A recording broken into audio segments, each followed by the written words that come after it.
28 मराठीमध्ये आपले स्वागत आहे। आजच्या मोठ्या बातम्यांबद्दल बोलूया। जीर्ण झालेल्या टाउन हॉलसाठी 1,20,24,00,000 दुरुस्तीचा खर्च। जव्हार नगर परिषदेचा अजब कारभार। लोकशाहीमध्ये हुकुमशाही। जव्हार नगर परिषद हद्दीतील महात्मा गांधी चौक येथील टाउन हॉल दुरुस्तीसाठी जी इमारत पीडब्ल्यूडी विभागाने ऑडिट करून जीर्ण व वापरण्यास अयोग्य असा शेरा मारून दिल्यानंतर सुद्धा लोकप्रतिनिधींच्या व ठेकेदाराच्या आर्थिक भल्यासाठी नगरपालिका प्रशासनाने दुरुस्तीचे काम हाती घेतले। या विरोधात सामाजिक कार्यकर्ते श्री इम्रान भाई कोतवाल यांनी अप्पर जिल्हाधिकारी कार्यालय जव्हार येथे दिनांक 15 जून 2026 पासून आमरण उपोषणाचे हत्यार उपसले असून जोपर्यंत या कामाची सखोल चौकशी होऊन दोषींवर कारवाई होत नाही तोपर्यंत उपोषण सोडणार नाही असा निश्चय केला आहे। जव्हार नगर परिषदेने या धोकादायक इमारती केवळ वरवरचे लेप काम करण्यासाठी 1,24,00,000 रुपयांचे अवाजवी तरतूद केली आहे। ही तरतूद म्हणजे जनतेचे पैशाची लूट असून BNS कलम 106, 198, 61 आणि भ्रष्टाचार प्रतिबंधक अधिनियम 1988 च्या कलम 7 व 13 अंतर्गत सखोल चौकशी करून तात्काळ प्रथम दर्शनी अहवाल FIR दाखल करावा अशी मागणी माननीय जिल्हाधिकारी व पोलीस अधीक्षक पालघर यांच्याकडे केली आहे। कारवाई न झाल्यास जनतेच्या पाठिंब्याने जन आंदोलन करण्यात येईल असा इशारा इम्रान भाई कोतवाल यांनी आपल्या मुलाखतीत दिला आहे। भ्रष्टाचार निर्मूलनासाठी आपण सर्वांनी इम्रान भाई कोतवाल यांना साथ देऊया। वार्ताहर श्याम राऊत यांची रिपोर्ट।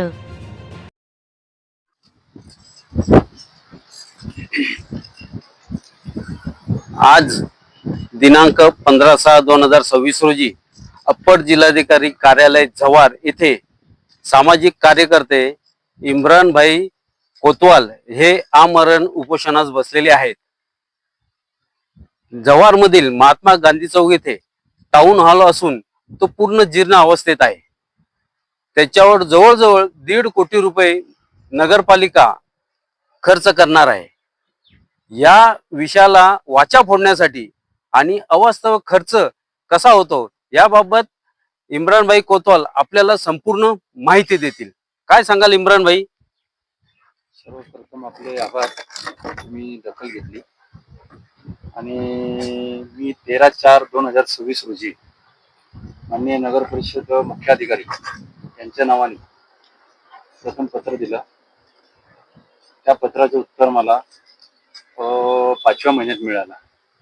ते पण मी उपोषणाचं पत्र दिल्यानंतर द्यायला गेलो ना, तेव्हा त्यांनी ते पत्र दिलं की असाच एक खुलासा देण्यासाठी त्यांनी उत्तर दिलं की आम्ही कायद्याच्या चौकटीत काम करतोय, पण ते उडवाउडीचे होते आणि कायद्याच्या चौकटीत नव्हते ते।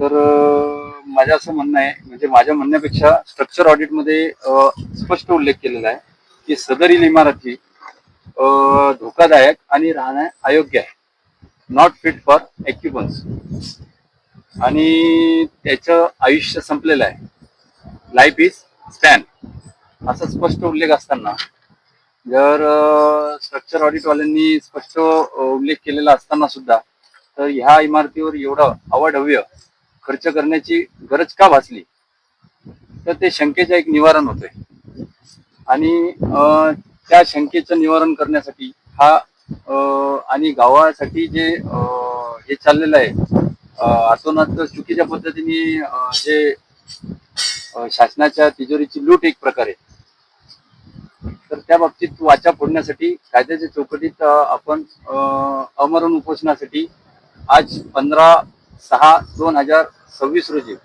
माननीय अप्पर जिल्हाधिकारी तथा अप्पर जिल्हाधिकारी पालघर यांचे मुख्यालय दालना समोर जव्हार येथे बसलेलो आहे, न्याय मिळण्याच्या आशेने। इम्रान भाई, यामध्ये आपल्याला असं दिसत नाही की लोकशाहीमध्ये हुकुमशाही चालू झालेली आहे? एक प्रकार ती शक्यता नाकारण्यासारखी नाहीये।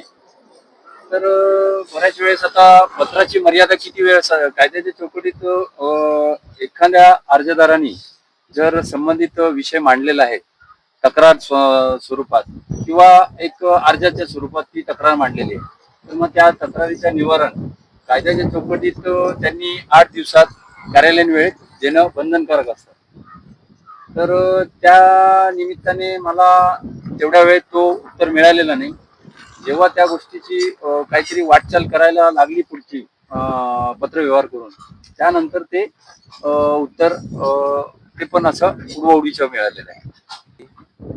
ह्या संपूर्ण जीर्ण झालेल्या इमारतीवर हा एवढा खर्च करणं आपल्याला योग्य वाटतं का?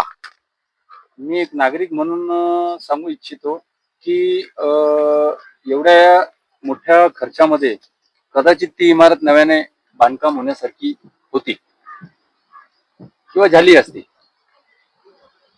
ही शक्यताही नाकारता येण्यासारखी नाही.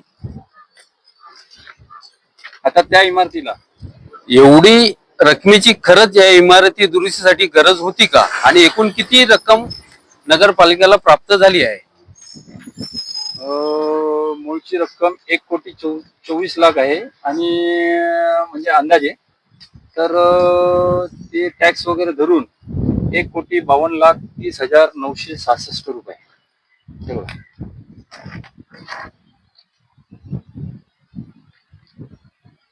एवढी मोठी रक्कम दुरुस्तीसाठी आणण्याचा एक घाट घातल्याचा एक प्रकार निदर्शनास येतोय.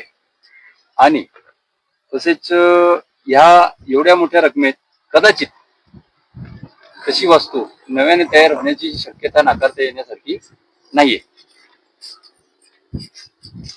इम्रान भाई, आपल्याला ही सर्व माहिती अधिकारातर्फे प्राप्त झाली किंवा कसे? सदरची माहिती ही 29/9/2025 माझ्या माहितीच्या अधिकाराचा अर्ज माननीय मुख्याधिकारी यांच्या दालनात दिलेला होता. तर त्या अर्जाच्या अनुषंगाने सततच्या पाठपुराव्यानंतर परिपूर्ण माहिती एक प्रकारे देण्यासाठी त्यांनी बरीचशी टाळमटाळ केली आणि त्यानंतर सदरच्या इमारतीचे स्ट्रक्चर ऑडिट त्यांनी दिनांक रोजी 11/2/2026 रोजी प्राप्त करून देण्याचे केले. तेही सततच्या पाठपुराव्यानंतर. ही पण एक मोठी शोकांतिका आहे.